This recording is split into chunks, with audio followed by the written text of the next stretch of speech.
Salutations, moi c'est Sarah, bienvenue sur ma chaîne.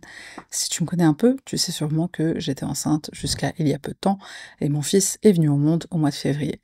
La grossesse, ça a été fort en émotion pour moi, beaucoup de souvenirs de l'enfance me sont revenus et j'ai eu besoin d'être accompagnée. J'en ai déjà parlé ouvertement plusieurs fois, j'ai déjà consulté différents thérapeutes au cours des dernières années, pas seulement pendant ma grossesse.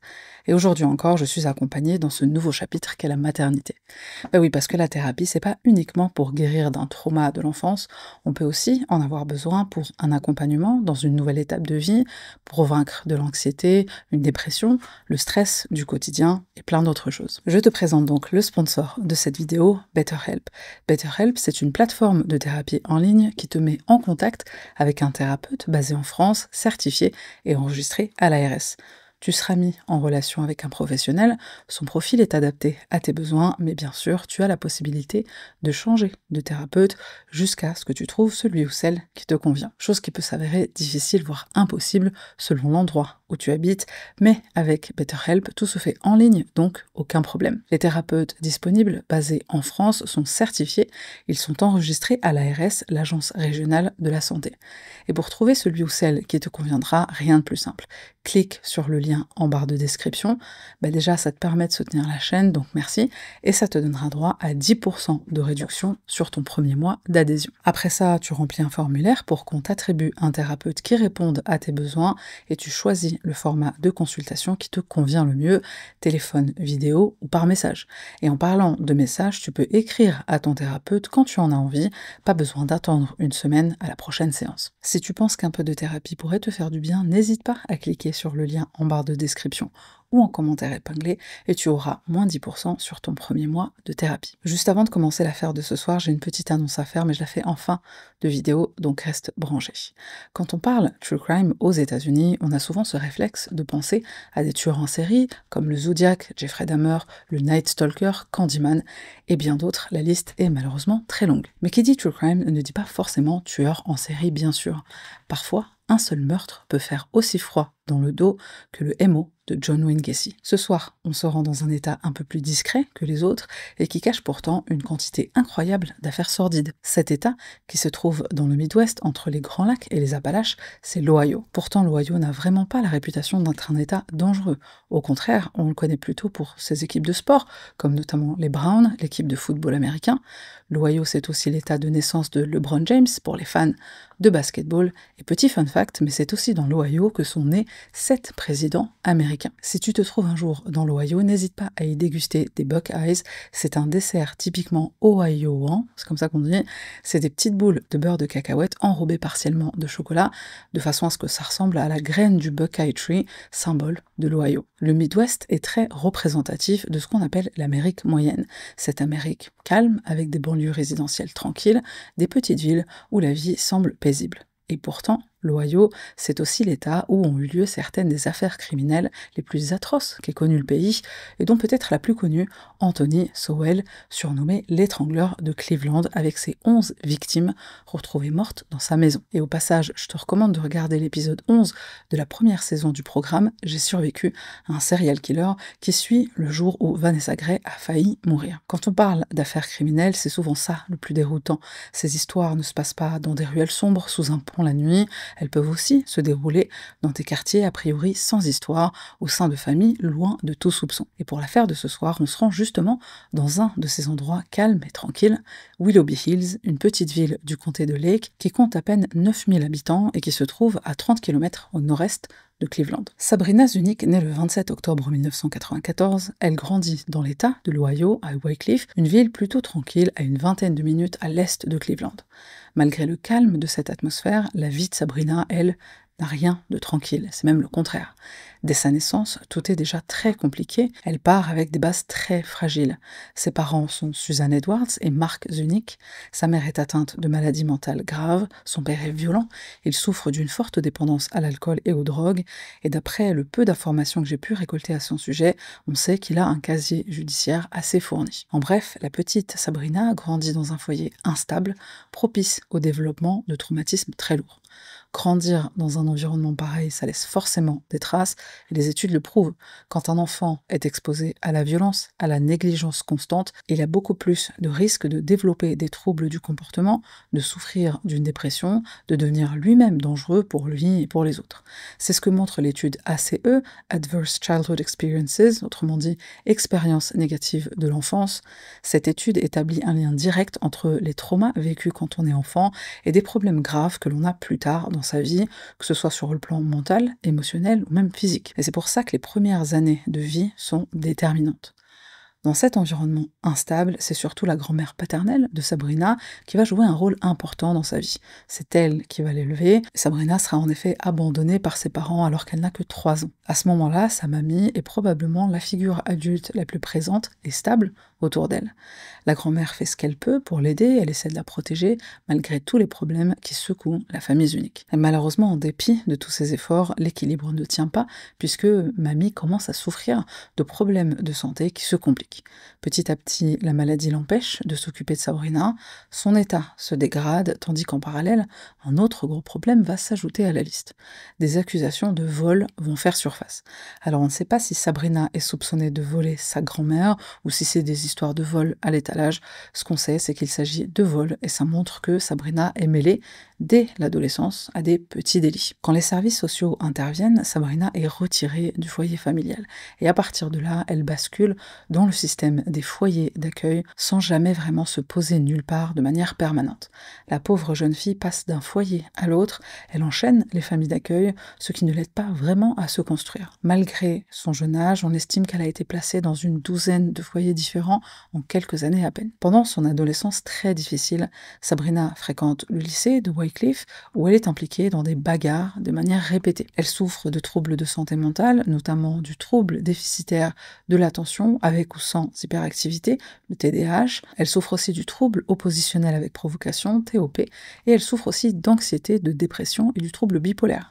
Et c'est important de bien comprendre ce que ça veut dire, parce que Sabrina, qui se bat et qui vole, c'est pas juste une ado rebelle qui a besoin d'attention. Cette jeune fille souffre de pathologies mentales qui ont de sérieuses implications. Alors tu connais probablement le TDAH, c'est un trouble qui touche à peu près 5% des enfants dans le monde. Sabrina a du mal à se concentrer, à rester en place, à organiser ses pensées, et à première vue, ça donne l'impression qu'elle est distraite, qu'elle est dans son monde. Pour son TDAH, Sabrina est sous traitement. Et puis il y a le TOP, le trouble oppositionnel avec provocation. Là, on parle d'un trouble du comportement qui se manifeste par un comportement très hostile. Sabrina défie toutes les figures d'autorité, ses réactions sont violentes, elle refuse d'obéir aux consignes qu'on lui impose. Les personnes qui sont atteintes de TOP peuvent aussi avoir la colère facile, nourrir des rancunes pendant des années, exploser de colère pour pas grand-chose. Sabrina, c'est une jeune ado en conflit permanent avec le monde qui l'entoure. D'ailleurs, elle est aussi suivie pour un trouble de l'attachement, ce qui est relativement commun chez les enfants qui ont connu de multiples abandons. John Bowlby, un psychologue qui a travaillé sur la théorie de l'attachement, explique notamment que les enfants ont un besoin inné de créer des liens forts avec des figures parentales.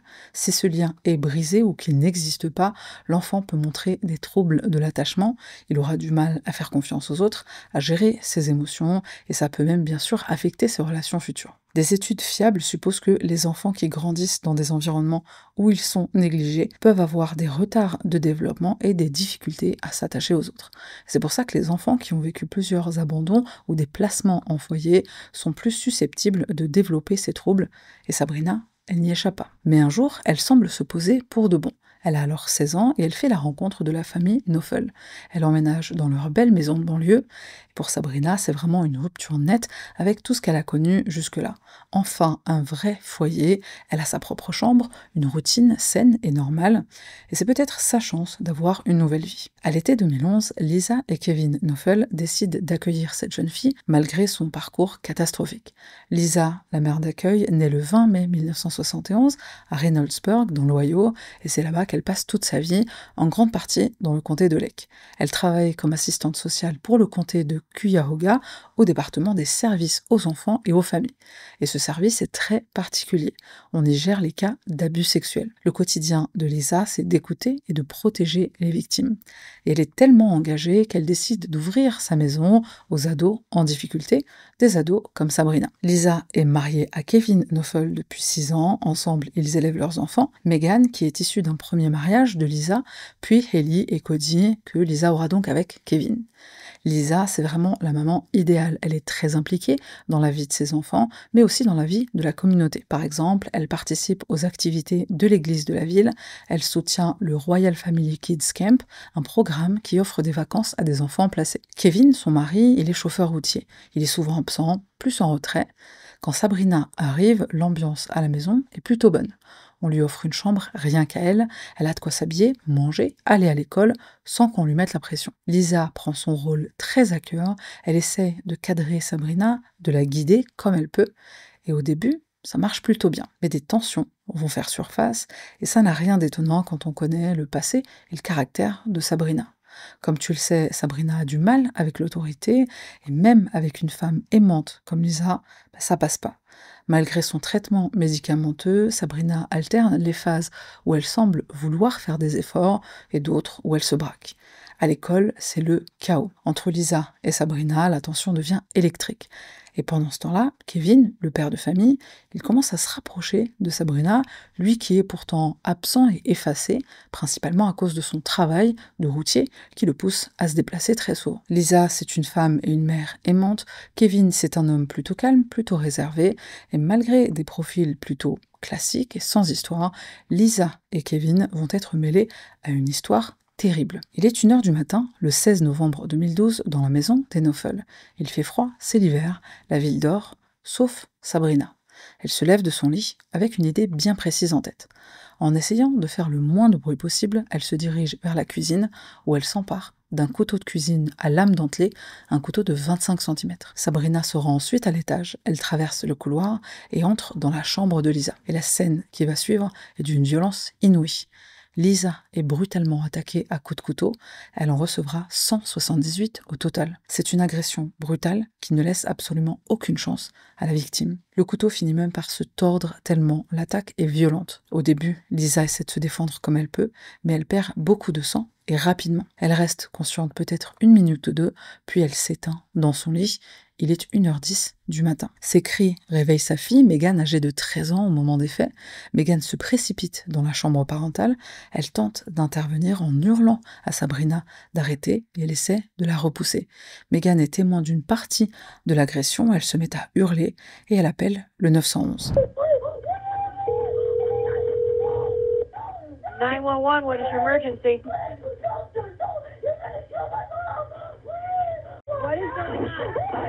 What is going on?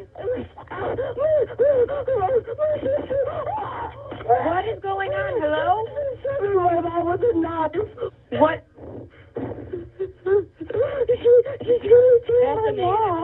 Les secours arrivent en un temps record, 5 minutes à peine. Mais malheureusement, Lisa est déjà morte. Et là, dans la chambre à côté du cadavre, Sabrina est couverte de sang. Elle ne cherche pas à fuir, elle ne nie pas les accusations que Megan porte sur elle. C'est elle qui vient de tuer Lisa. Au moment du meurtre, Kevin, le mari de Lisa, est en déplacement dans le Michigan avec son camion. Il est absent de la maison lors de l'incident, ce qui a probablement facilité l'attaque. Lisa, la victime ciblée, est seule dans la chambre parentale. La plus jeune fille du couple, Hailey, âgée de seulement 3 ans, est retrouvée cachée dans le placard de la chambre de sa mère. Maintenant, Sabrina doit répondre de ses actes. Elle est immédiatement placée en garde à vue par les autorités et elle va devoir expliquer son geste. Quelques jours après le meurtre, Lisa Knoffel est enterrée le mardi 20 novembre 2012. La cérémonie se tient au funérarium Davis Babcock à Willoughby en fin de journée. La dépouille de Lisa repose désormais au cimetière Knollwood, et quand le scandale éclate et que l'entourage apprend ce qu'il s'est passé, tout le quartier de Willoughby Hills est sous le choc. Les voisins des Knoffel sont sidérés.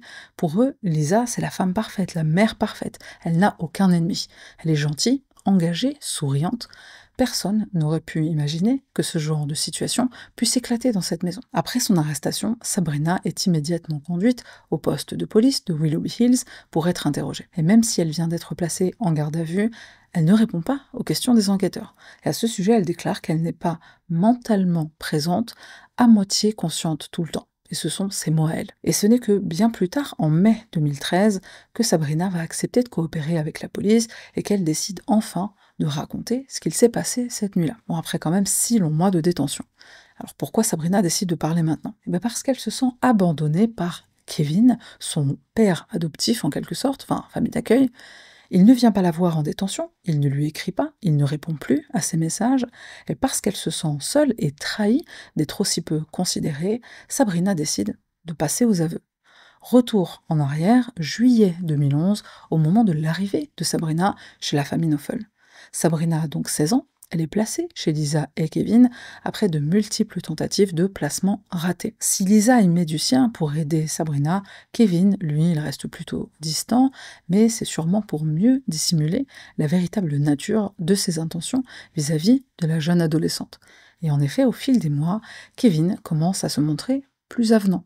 Il est particulièrement gentil, il est très attentionné, il écoute Sabrina, il la rassure, et tous les deux deviennent même complices. Face aux enquêteurs, Sabrina explique qu'elle le voit comme un pilier, une figure protectrice, elle s'attache à lui, elle qui connaît bien le sentiment de se faire abandonner, elle doit éprouver un attachement qu'on a peut-être du mal à s'imaginer nous-mêmes. Cette relation aurait pu peut-être sauver Sabrina, mais c'est sans compter sur la perversion de certaines personnes. Kevin commence à franchir des limites. D'abord, ça passe par un jeu de séduction, et de plus en plus, il pousse le truc. Sabrina n'a que 17 ans quand leur relation franchit le cap physique. Sabrina parle à la police de gestes répétés, de relations sexuelles, mais aussi d'une emprise émotionnelle. Kevin pleure sur son épaule, il dit qu'il est malheureux avec Lisa, il dit qu'il veut être avec elle, avec Sabrina, et Sabrina le croit, puisqu'elle est jeune, fragile et naïve. Entre l'été et l'automne 2012, cette emprise, cette manipulation, cet ascendant psychologique que Kevin exerce sur Sabrina va prendre un tournant catastrophique. Les tensions dans le couple Kevin-Lisa sont de plus en plus sévères. Selon Sabrina, Kevin lui répète que divorcer, ce serait trop compliqué. Et en plus, il pourrait perdre la garde de ses enfants. Si Lisa n'était plus là, tout serait tellement plus facile. Selon Sabrina, il dit qu'il aimerait qu'elle parte, il veut être libre, et c'est lui qui suggère l'idée de se débarrasser de Lisa, mais sans jamais vraiment mettre des mots sur un plan macabre. Il en vient à insinuer que si quelqu'un se débarrassait de Lisa, leur vie à deux pourrait enfin commencer. D'ailleurs, face aux enquêteurs, Sabrina se souvient des mots exacts de Kevin. Lisa vaudrait plus morte que vivante. Et il fait aussi référence à ces polices d'assurance vie d'une valeur estimée à 750 000 $. Donc non seulement le couple Sabrina-Kevin pourrait vivre leur idylle tranquille, mais en plus ils auraient aussi un petit pactole. Sabrina commence à parler à une amie de l'école pour savoir si elle ne connaît pas quelqu'un qui pourrait faire disparaître Lisa. Même s'ils vivent sous le même toit, Sabrina et Kevin continuent d'échanger des messages, vu que c'est quand même plus discret, et par texto, Kevin lui répète qu'il est coincé, qu'il ne peut pas partir ou sortir de cette relation avec sa femme. Et dans la tête de l'adolescente, l'idée germe. Elle va régler le problème toute seule, comme une grande, pas besoin d'une copine du lycée. Ce qui nous amène au 16 novembre 2012, la nuit du meurtre. Et là, on sait ce qu'il se passe. Sabrina, après ça, elle est arrêtée, et elle ne parlera que 6 mois plus tard. Grâce à tous les éléments dont les enquêteurs disposent maintenant, la manipulation, les abus sexuels, les SMS et l'interrogatoire de Sabrina, Kevin est aussi inculpé. Il est accusé de complicité de meurtre aggravé, relations sexuelles illicites et abus de fonction, puisqu'il a autorité sur Sabrina en tant que membre du foyer d'accueil. Lui qui a déjà été brièvement interrogé en tant que témoin, il est maintenant devenu suspect. 2014, tribunal du comté de Lake, dans l'Ohio. Toute la presse locale est sur le coup. L'affaire très choquante fait sensation.